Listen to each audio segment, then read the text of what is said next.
Көктем келді, күн шықты, ауа райы тамаша. Иә, мақсат. Негіз бар ғой, кішкентай студияда түсіргенше, осындай таза ауада, жаңа локацияда түсірген керемет қой айтшы. Әрине. О, сәлем достар. Сәлем достар. Бүгін Қазмаркет KZ арнасының кезекті ерекше шығарылымы. Мақсат қайта-қайта ерекше шығарылым түсіре бермейік, енді ұят болады. Жай ғана кезекті шығарылымын түсірейік. Жарайды онда, кезекті шығарылымы. Олай болса, достар, бүгін бізде Samsung компаниясының жақында ғана тұсаукесері болған су жаңа 5 смартфонына шолу болады.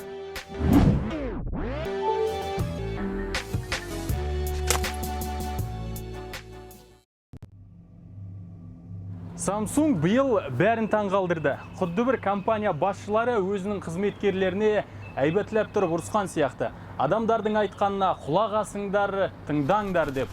Xiaomi'ға қараңдар, Huawei'ге қараңдар деп әйбәтләп тұрып бір ұрысып алған сияқты. Себебі биыл нәтиже жақсы.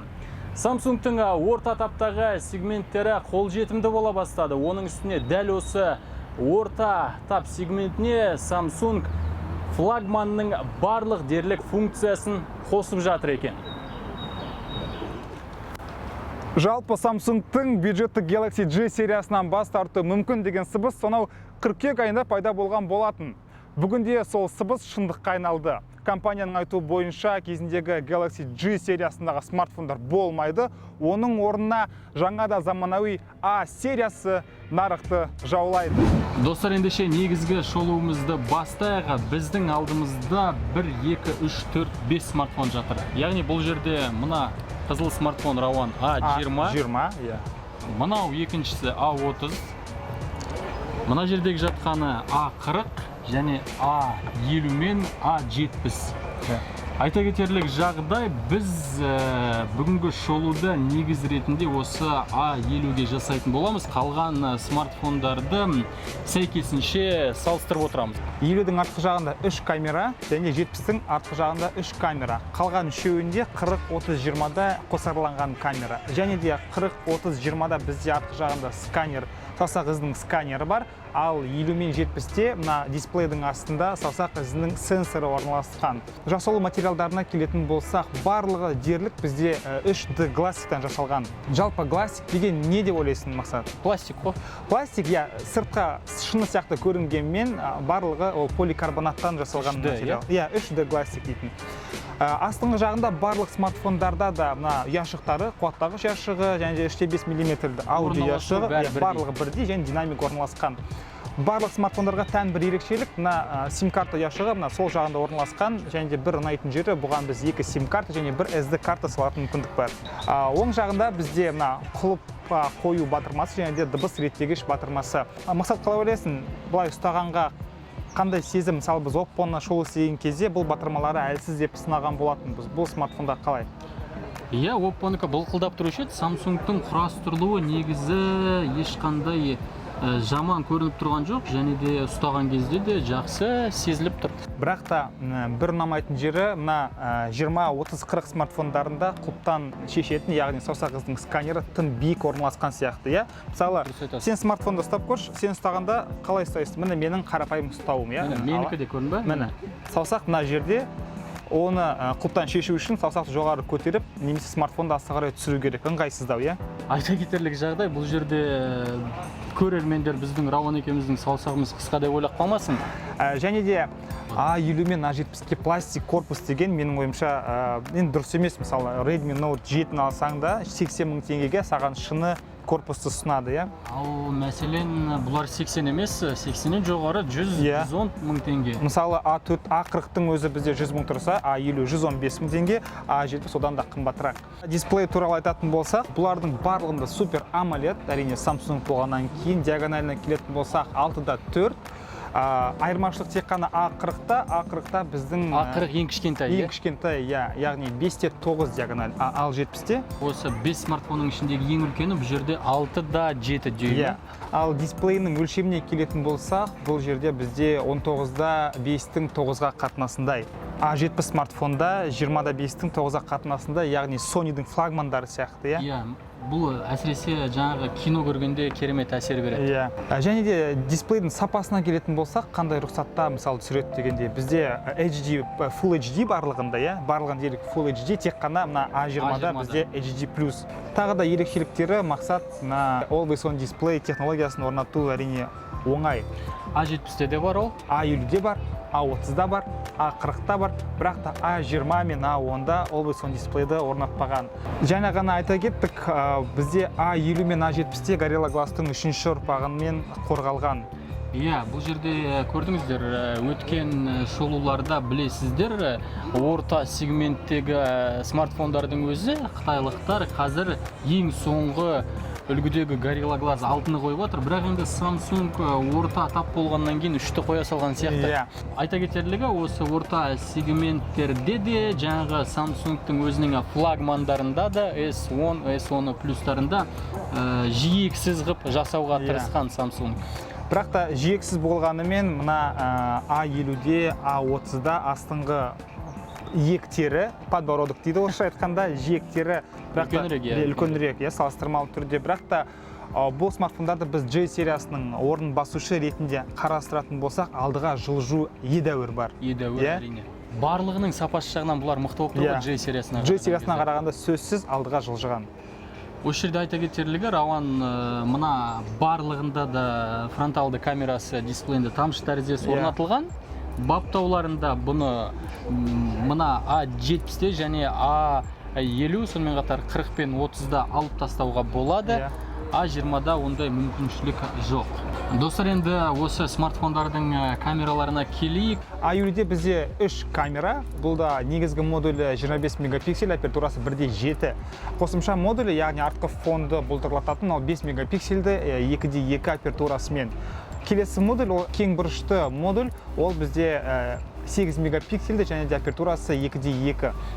Жалпы A50-дің суреттері, менің ойымша, бюджеттік смартфондардағыдай Redmi Note 7-дегідей түсіреді. Бірақ та маған Samsung-тың фокусировкасы ұнамайды. Фокусировкасы біраз ақырын жұмыс істейді, басқан кезде саған керек объектті, кісіні немесе басқа бір затты табуы қиынырақ. Оның жанында маған Huawei-дің автофокусировкасы және де Redmi-дікі көбірек ұнайды. Енді A70-ке келейік, Рауан. Мына жерде де 3 модульдік камера, біріншісі 32, 8 плюс 5. Фронталды камерасы 32 мегапиксель екен, ең жоғары осы смартфондардың ішіндегісі.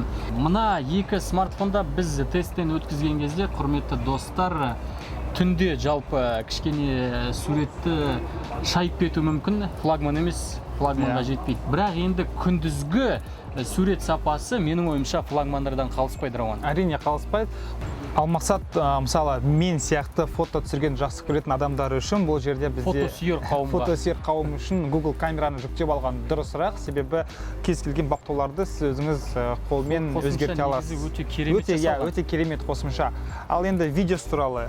Видеосы өкінішке қарай 4К түсірмейді екен, Рауан, бірақ екеуінде де фото және видеоға түсірген кезде кең бұрыштығып әдемі фотоларды да әдемі видеоға көп объекттерді өз кадрға түсіре алады дейсің ғой. Иә, былай шетінен алып келген кезде, бірақ біз өткен шолуда жасағандай флагманда S10-дарда балық көз эффектісі бар болған. Бірақ мыналарда ондай жоқ екен. Ал енді A50-дің техникалық сипаттамасына келетін болсақ, ол өте қызық, себебі ол Exynos 9610 процессорына жұмыс жасайды.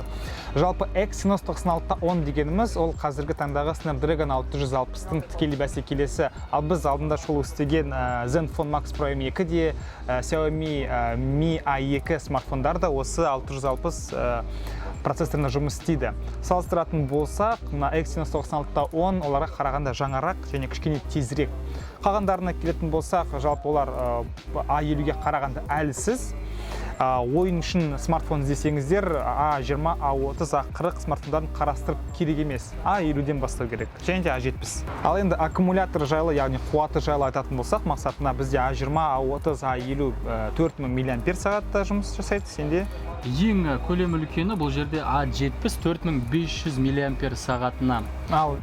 Ал мына ең кішкентайы A40, иә? 3100 миллиампер сағатта. 3100, иә? Миллиампер сағатта. Бұл жерде енді айта кететіні, жаңағы білесің ғой, J сериясында Samsung жаңағы орта сегментте өмірі, аккумуляторлары өліп жүретін. Барлығымызға ол бір күнге шыдамайды. Мына смартфондар 4000 миллиамперлі және мынау 4500 миллиамперлі. Бұл бір күнге, екі күнге емін-еркін жетеді менің ойымша.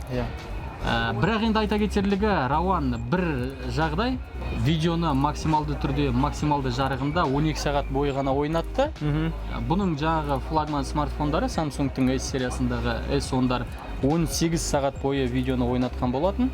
Бірақ енді мыналардың процессоры кішкене ескілеу болғанымен және де ондай қатты үнемді болмағанымен 4500 миллиампер сағатына сізге бір жарым, екі күнге ойын ойнамасаңыз әрине емін-еркін жетеді. Өте керемет. Жалпы мақсат бізге де жасырын емес, көрермендерге де жасырын емес. Мына Samsung-тың Galaxy J сериясындағы смартфондар 1-2 айдан кейін кішкене қуа бастайды, иә? Қата бастайды деген сияқты. Ал бұл жаңа смартфондар жайлы алдын ала шешім қабылдау қиын, әлі ертерек деп ойлаймын. Маған негізі ұнады. Бір аптаның ішінде осы бар. Бір апта жаңа смартфонның аты жаңа ғой, ол жаңа ала салысымен қуып кетпейді деп ойлаймын. Біраз уақыт өтсін, жарты жыл, бір жылдан кейін бұл смартфондардың да нағыз бет пердесі ашылады деп ойлаймын. Бірақ мынау түбегейлі жаңа серия сияқты жаңа смартфондар J сериясына мүлдем ұқсамайды, иә? Оперативтік жүйесі жайлы айтатын болсақ, мақсат бәрімізге үйреншікті Android Pie'да жұмыс істейді, яғни Android 9. Және де өзінің қабықшасы бар, туған. One UI деп аталады. Жалпы көпшіліктің ойынша және біздің ойымызша мына One UI өте стильдік көрінеді басқаларына қарағанда. Және өте тез жұмыс істейді. Өте тез жұмыс істейді. Бірақ та бір кемшілігі бар. Біз оны баяғыдан бері айтып келе жатырмыз. Ол мына жестпен, яғни қимылмен басқару функциясында артқа қайту үшін мынау астыңғы жақтан жоғары қарай итеру функциясы өте ыңғайсыз. Созылып барып итеру керек. Созылып барып итеру керек. Ол ыңғайсыз әрине. Бірақ мен Рауан ондай батырмаларға ауыстырып тастағам ол баптауларды өзіме үйреншікті. Және де тағы да бір ұмытып кеткен жеріміз, мына барлық смартфондарда NFC бар. NFC бар. Бюджетіне қарамаса да, мынау кішкентай A20-дан бастап A70-ке дейін барлығында сымсыз, яғни төлеу функциясы бар. Ол керемет деп ойлаймын. Барлығында Type-C. Барлығында Type-C. Барлығында 3.5 мм. Барлығында 3.5 мм джек бар. Жалпы, Рауан, білесің ғой, мынау A сериясы J сериясының орнына шықты деп айтып отырмыз. Менің ойымша Samsung бұл қадамға не үшін барды? Себебі J сериясы бағасы қымбат болатын, бірақ сапасы ондай қатты жақсы емес болған. Бәсекелестікке шыдамайтын. Шыдамай кетті, өйткені мысалы тура сол J сериясын сатып тұрған смартфондардың орнына қытайлар арзан смартфондарын ұсына бастады, бірақ функциялары керемет олардың да. Содан кейін менің ойымша жаңағы Samsung-тың J сериясын ешкім алмай кетті, бәрі жапа-тармағай қытайлық Samsung-тарды ала бастады, дұрыс па? Енді міне содан кейін Samsung осы орта сегментті нарықты жаулау үшін осы A сериясындағы смартфондарды шығарып отыр. Бірақ мақсат осы жерде бір маңызды сұрақ қойылады. Бұл жаңа смартфондар, жаңа осы A сериясы қазіргі таңдағы бюджеттік смартфондарға бәсекес бола ала ма? Менің ойымша бола алады, себебі бұлардың бағасы айтарлықтай қолжетімді бола бастады. Мысалы, мына жаңағы A50, A70, 110, 115, 120 дейікші жарайды. Бірақ енді ондай қатты ақшаңыз жетпей бара жатса, әрине қытайлық смартфонды алуға тура келеді. Бірақ енді айтып отырық қой, бұл жаңағы Samsung орта сегментке нықтап кірді нарыққа. Ал менің ойым кішкене өзгешелік. Менің ойымша Samsung бұл ісімен өз-өзіне бір нәрсені дәлелдегісі келді. Өз-өзіне J сериясынан да жақсырақ, және де бағасы жағынан да сапасы жағынан жақсырақ смартфон жасай алатындығын дәлелдеді. Ал нарыққа аса түкті дәлелдей алған жоқ, себебі бұл бағада бұдан да жақсырақ смартфондарды таба аламыз нарықтан. Сондықтан да табаласыңдар болғанда қытайлықтарды ғана табаласың ғой. Бұл жерде мәселе мында біздің кейбір көрермендеріміз, тіркелушілеріміз бар, принципті түрде қытайлық смартфондарды алмайды. Samsung сондай адамдарға өзінің міне осындай орта сегментін шығарып отыр. Енді принцип түрде Қытайдың смартфондарын алмаймын екен деп сапасы жағынан әлсіз смартфон алуда дұрыс емес деп ойлаймын енді.